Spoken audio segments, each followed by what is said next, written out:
Nesta apresentação, passaremos agora ao conceito central da teoria de equações lineares, o de exponencial de uma matriz. E é estender o conceito de solução que vimos para o problema escalar.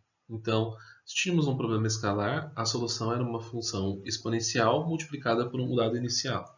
Então, agora, será que é possível, dado uma matriz do problema linear em Rn, nós temos uma solução que é uma exponencial dessa matriz, dependendo no tempo, vezes uma condição inicial, aplicado numa condição inicial? Então, com isso, nós usamos a ideia de que a função exponencial tem uma expansão em série de Taylor. E essa expansão vai ser estendida para o caso de uma matriz. Será que é possível? Será que essa série converge? Será que ela é uniformemente convergente? Podemos pensar no espaço das matrizes n por n como sendo isomorfo ao Rn ao quadrado, um espaço vetorial real. Então, nesse espaço definimos uma norma, que é a norma de operador da matriz. Então, a norma de A é o sup de AX, com o x limitado aqui na bola de raio 1, que também vai ser, na verdade, essa norma vai ser equivalente a calcular o sup na superfície da esfera de raio 1. Então, temos uma propriedade fundamental que é a norma de um produto de matrizes ela é menor ou igual ao produto das normas. E além disso, a norma de uma potência é menor ou igual à potência da norma de uma matriz, para qualquer potência em N.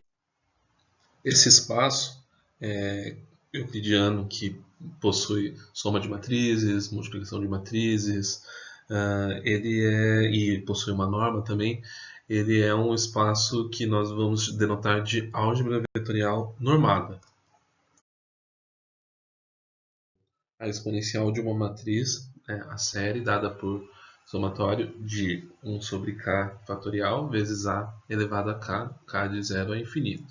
Observando a norma dessa série, percebemos que, na verdade, isso é igual à soma das normas de ak sobre k fatorial, k de 0 a infinito, e isso é menor ou igual a 1 sobre k, norma de a elevado a k. Isso daqui nada mais é do que a série da função exponencial de norma de a. Então, isso aqui é e elevado a norma de a, que é uma série uniformemente convergente. Nesse caso, temos então para as matrizes uma série absolutamente convergente. E aí a exponencial está bem definida. Qual é fácil calcular a exponencial da matriz? Então, se D for uma matriz diagonal, cujas entradas da diagonal principal são λ1, λ2 até λn, a késima potência dessa matriz nada mais é do que a matriz diagonal de λ1 elevado a k até λn elevado a k. Isso é um fato bem simples de observar, dá para provar por indução. Então, a exponencial da matriz vai ser essa matriz dk, né, em cada um dos termos da série. E aí nós podemos perceber que esse somatório comuta com a definição de uma matriz diagonal, de modo que cada entrada da matriz diagonal vai ser da matriz da exponencial vai ser um e elevado a λ1, e elevado a λn, e assim nós obtemos a exponencial de uma matriz diagonal. Também podemos observar que e elevado a zero, onde zero é a matriz nula, matriz apenas com entradas nulas, resulta na matriz identidade, uma vez que aqui teremos e elevado a zero, então vai ser 1 na diagonal principal e 0 nos outros termos. E além disso, e elevado a i vai ser e vezes i, uma vez que cada uma das entradas da diagonal principal vai ser e elevado a 1. Então teremos a matriz identidade multiplicada por e. Vejamos agora um exemplo de uma matriz muito especial, a matriz cheia de zeros menos um elemento aqui embaixo da diagonal principal, o valor c. Então, se vocês perceberem, essa matriz ao quadrado, ela resulta na matriz nula. Ela vezes ela mesma dá a matriz nula. Ou seja, qualquer potência dessa matriz para j maior ou igual a 2 resulta na matriz nula. Então, a série dessa expansão aqui exponencial vão ter termos nulos a partir do termo j igual a 2. Então a gente só tem o primeiro e o segundo termo, né? O 0 e o 1 na expansão em série. Então a gente tem aqui que é o primeiro termo, que é a identidade, mais a própria matriz, mais todos os termos seguintes são a matriz nula. Então a exponencial dessa matriz vai ser isso mais isso, que é uma identidade com C embaixo da diagonal principal, né? Então tem 1 na diagonal principal e C no resto. Um pouco esse conceito, nós vamos pegar aqui uma matriz GLC, uma matriz de tamanho L por L, que tem C na diagonal inferior à diagonal principal, né? Então a gente tem aqui a diagonal principal toda zero, o resto dos elementos todos zeros, e aí para baixo da diagonal principal, imediatamente abaixo, a gente tem uma linha de Cs, né? Uma diagonal de Cs. Então, se a gente pega, por exemplo, a de tamanho 4x4, ela tem 3 valores não nulos, e se vocês perceberem, é fácil de calcular que as potências dessa matriz, então essa matriz ao quadrado vai dar uma matriz com entradas quase todas nulas, menos esses últimos dois elementos aqui, que são elementos abaixo da diagonal da matriz G4. E aí o G ao cubo também então vai ser com C ao cubo abaixo da G ao quadrado. E a partir da G a quarta, a matriz é nula. Então, G a quarta, G a quinta, G a qualquer valor, né, para qualquer potência maior do que 4, ela fica nula. Então, nós chamamos esse conjunto de matrizes que tem potências nulas, ou seja, que a partir de uma certa potência ela fica nula, de matrizes nilpotentes, ou potência nula. Fica simples de ver que a exponencial dessa matriz G, né, de tamanho L, genérica, L por L, vai ser uma matriz com 1 na diagonal principal, C na diagonal imediatamente abaixo, C ao quadrado sobre 2 na diagonal, na terceira diagonal e assim por diante, até a gente chegar no número C elevado a L-1 sobre L-1 fatorial. Vejamos agora então o caso dessa matriz aqui que nós já calculamos, já resolvemos o sistema diferencial para ela, em que a gente tem 0b menos b, 0, uma matriz simétrica e antissimétrica. Então as potências dessa matriz, o quadrado é menos b ao quadrado na diagonal principal. Ao cubo a gente tem menos b ao cubo na diagonal alternada. A quarta, a gente tem b a quarta na diagonal principal, e a quinta, a gente tem b a quinta menos b a quinta na diagonal alternada. Então, a partir daí, a gente percebe que essa matriz ela tem um ciclo de potências, né?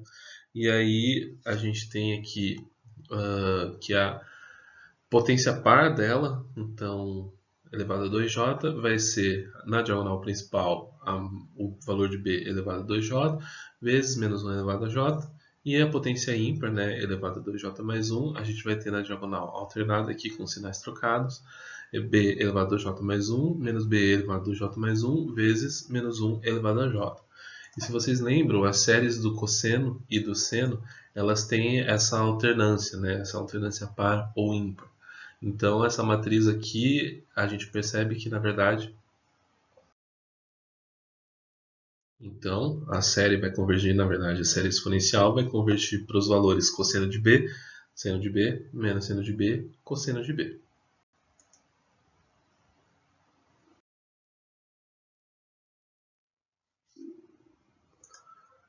Aqui, então, nós partimos para um resultado que é fundamental para o nosso estudo, que para calcular a exponencial de uma matriz qualquer, basta a gente calcular a exponencial de alguma matriz conjugada e depois aplicar a conjugação.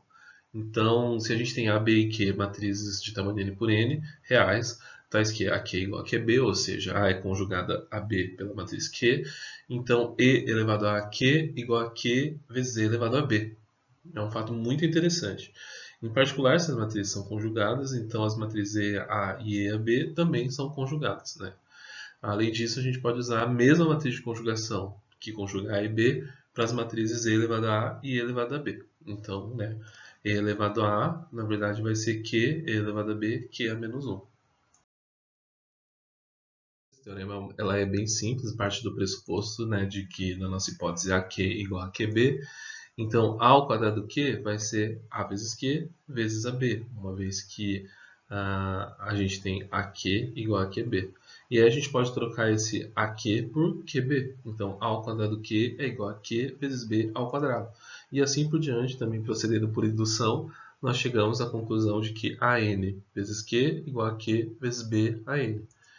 Então, usando a série das somas parciais, né, usando a sequência das somas parciais para calcular o que acontece com esse limite aqui, a gente pode passar, na verdade, o Q para dentro do limite, né, uma vez que ele pode multiplicar cada um dos termos aqui, a gente tem uma soma finita, e aí passar esse limite, trocar A elevado a J vezes Q por Q vezes B elevado a J, como a gente viu aqui do lado esquerdo. Então, passando o limite caindo para infinito, a gente tira o Q e fica somente o limite de BJ. E assim, a gente tem que Q vezes E elevado a B é igual a E elevado a A vezes Q. Então, gente, aqui nós temos que, para aquele exemplo que a gente viu, né, para exponencial agora, em vez de exponencial de A, uma exponencial de T vezes A, T aqui vai ser só um valor que vai se agregar aqui à série. No entanto, a gente pode perceber que exponencial de t vezes uma matriz vai dar aqui essa matriz que a gente viu ali, né, a matriz cuja exponencial dá senos e cossenos. Se a gente multiplicar essa matriz, a gente vai ter aqui na diagonal secundária tb e menos tb. Então, a exponencial vai ser, em vez de cosseno de b, seno de b, cosseno de bt, seno de bt, menos seno de bt, cosseno de bt. Ora, essa matriz, então, a gente tem a seguinte propriedade.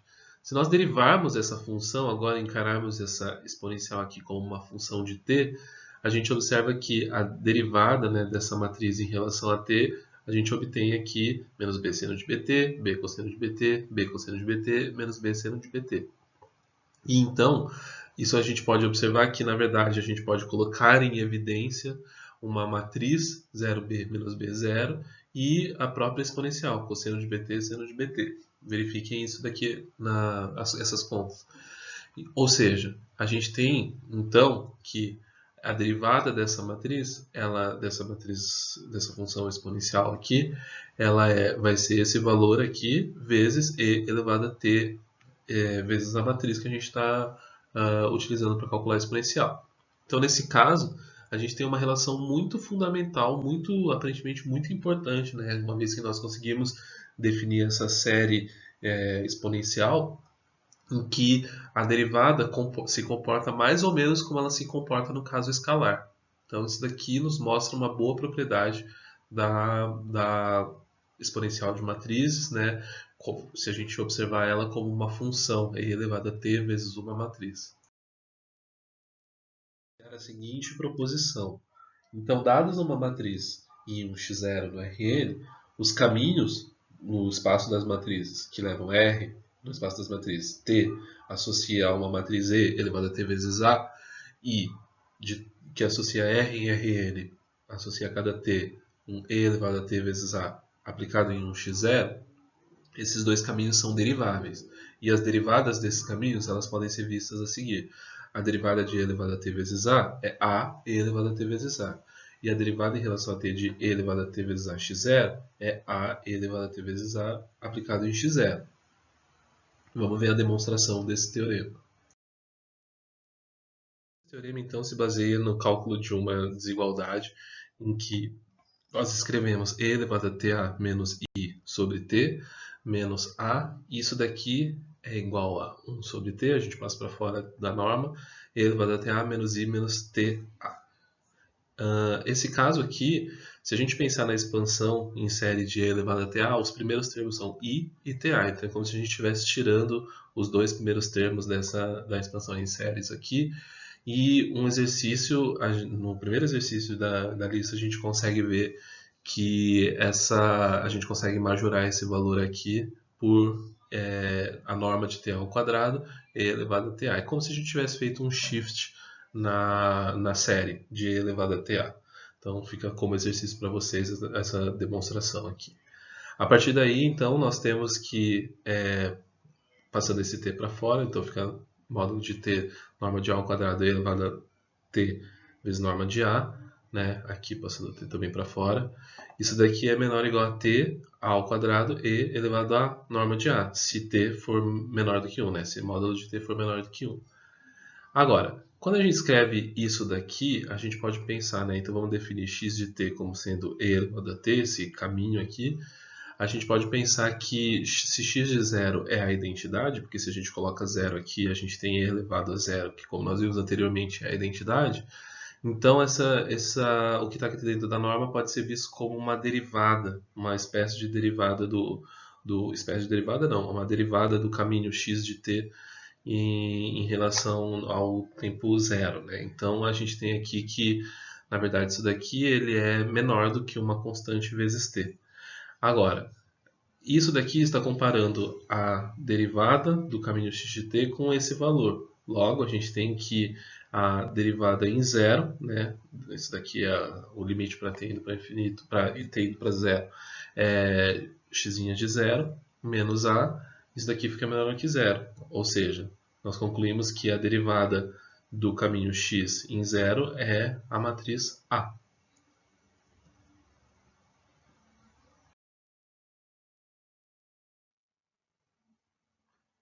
E então, a gente segue aqui. Se x de u mais t, nós vamos provar mais para frente que é x de u vezes x de t. Então vamos supor isso daqui e ver o que acontece.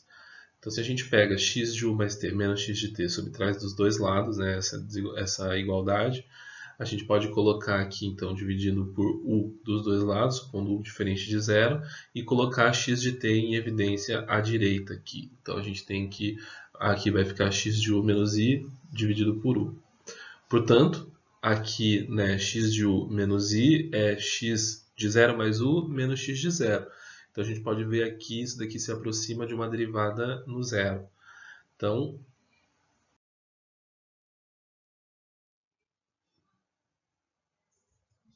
nós temos que x de u mais t, como eu disse, era x de u vezes x de t, isso daqui por hipótese, né, que eu vou demonstrar um pouco mais para frente. Aqui a gente tem o que a gente apresentou antes, e aí a derivada em t, né, a derivada do caminho em t, ela vai ser igual à derivada em zero vezes o x de t. Só que nós vimos que a derivada em zero nada mais é do que a. Então, a derivada do caminho é a vezes x de t, como a gente queria demonstrar. Então, dado um x0, né, no Rn,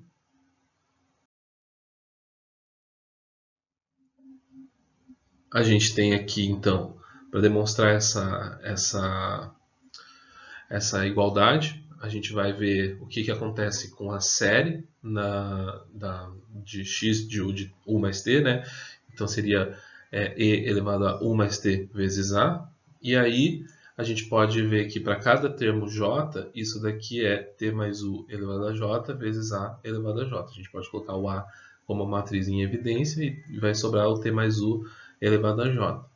E aí, pela lei do binômio, né, a gente pode concluir então que isso daqui vai ser TR sobre R fatorial, US sobre S fatorial, onde R e S somam a potência J. Então, isso daqui é um termo aqui que a gente vai fazer essa soma dos termos que somam J.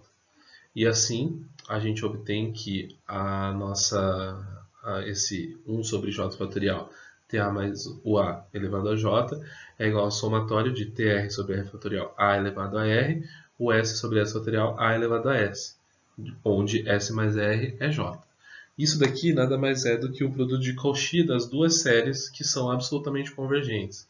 Então, a gente tem, na verdade, uma série para AR, né, TR sobre R fatorial, e uma série para AS, o S sobre S fatorial. Então essa exponencial aqui nada mais vai ser do que o produto de Cauchy das duas séries. Rn, a gente pode aplicar todas essas matrizes em x0 e concluir que a derivada em R, o caminho, né, esse caminho x de t vezes x0, que é o e elevado a ta de x0. Então, aqui só para concluir essa demonstração, a gente percebe que esse e elevado a ta mais o a, que é essa série dupla aqui, né, ela vai ser o produto de coxi das duas séries e elevado a ta e e elevado ao a, que é 1 sobre r fatorial ta elevado a r e 1 sobre s fatorial ua elevado a s. Então, nós concluímos que e elevado a ta mais ua é igual a e elevado a ta vezes e elevado a ua, que é o que a gente queria demonstrar. Portanto, x de u mais t é igual a x de u vezes x de t. Essa matriz A e um vetor x0, o caminho derivável ele tem um papel importante, né, como nesse resultado é um corolário imediato da proposição acima que substitui um teorema que a gente viu anterior, né, que então dados esses dois A e x0, esse caminho e elevado a ta vezes x0 define a única solução com condição inicial x de 0 igual a x0. A gente tem dado duas matrizes A e B de tamanho n por n, a gente vai ter que, se elas comutam, então e elevado a vezes e elevado a b é e elevado a mais b, que é e elevado a b vezes e elevado a a. Então é muito importante a comutação aqui nessas matrizes. Se elas não comutarem, as exponenciais elas podem não ser iguais a e elevado a e elevado a b.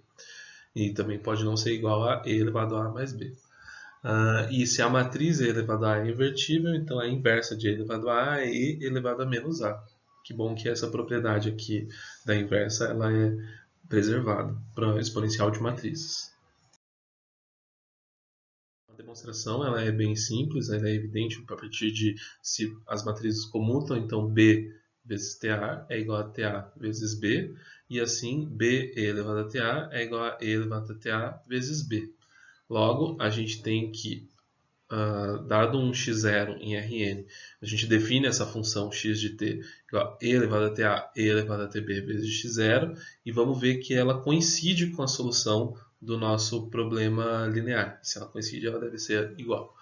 Então, derivando esse caminho x de t, a gente tem aqui a, usando a regra do produto, né? A e elevado a ta e elevado a tb vezes x0, mais e elevado a ta vezes b e elevado a tb vezes x0. E aí a gente pode colocar o x0 em evidência à direita e também a gente chega à conclusão de que, uma vez que be elevado a tb é e elevado a ta, b elevado a ta, né? Então, desculpa, e elevado a ta vezes b é b e elevado a ta. Então a gente consegue colocar em evidência à direita e elevado a ta e elevado a tb. Então a gente chega à conclusão de que isso é a mais b elevado a ta elevado a tb aplicado em x0. Ou seja, nós chegamos então que isso x' de t é a mais b vezes x de t. Notem, no entanto, que dado um problema, né, um sistema diferencial cuja matriz do sistema seja a mais b, a solução seria e elevado a t a mais b vezes x0. Então, nós concluímos que e elevado a ta e elevado a tb é igual a e elevado a t a mais b aplicado em x0. Como nós podemos ver aqui, e elevado a ta elevado a tb é igual a e elevado a t a mais b para todo t em R. Então, a gente conclui que para t igual a 1, e elevado a b é e elevado a mais b. Notem agora, por um caso específico, se a gente trocar, né, a matriz b por uma matriz menos a gente chega à conclusão de que isso daqui é e elevado a menos a, que é e elevado a zero, que é a identidade. Ou seja, e elevado a vezes e elevado a menos a é a identidade, portanto, e elevado a é a inversa de e elevado a menos a. Então, dessa propriedade de matrizes que comutam no produto. Então, a gente tem uma matriz A diagonal com entradas A na diagonal e uma matriz C, que é uma matriz nilpotente com C embaixo da diagonal principal. Então, a gente percebe que AC comuta com CA, e aí E elevado a mais C vai ser E elevado a E elevado a C. E E elevado a nós sabemos que é E elevado aos valores da diagonal principal, e aqui a E elevado a C a gente já viu antes, vai ser 1 na diagonal principal e C embaixo da diagonal principal. Portanto, a gente pode perceber que, na verdade, isso daqui nada mais é do que multiplicar essa matriz por E elevado a A.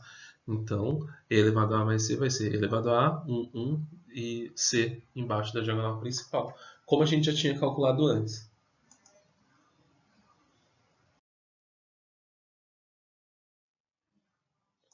Agora, se a gente tem uma matriz B que também comuta com essa matriz A, em que a gente tem na diagonal alternada B e menos B, vocês percebam que elas comutam, AB igual a BA, e aí E elevado a mais B também vai ser E elevado a A, E elevado a B. E aí a gente vai ter de novo E elevado a B, cosseno B, seno B, menos seno B, cosseno B, e isso daqui nada mais vai ser do que multiplicar por E elevado a A. Então a conclusão é de que a exponencial dessa matriz A mais B é a exponencial de A vezes a exponencial de B, então a gente chega num resultado que nós já tínhamos calculado antes.